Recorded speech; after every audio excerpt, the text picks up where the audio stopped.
Hello everyone, hope you're doing good. In this video, we are going to learn how to make Google as the default search engine in Microsoft Edge.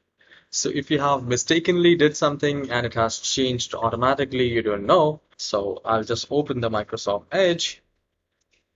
And to make Google as the default search engine, at the top right corner, we have this three dots. So I'll click on that. And then we need to go to this settings option. Now, once you're here in the settings, the second option will be privacy, search, and services. Now, I'll click on that. And it is really surprising that in privacy and search services, to make the Google as a search engine provider in Microsoft Edge, it is there at the very last. So it is really strange, but never mind. So I'll click on this address bar and search. And here we have this option, search engine used in address bar.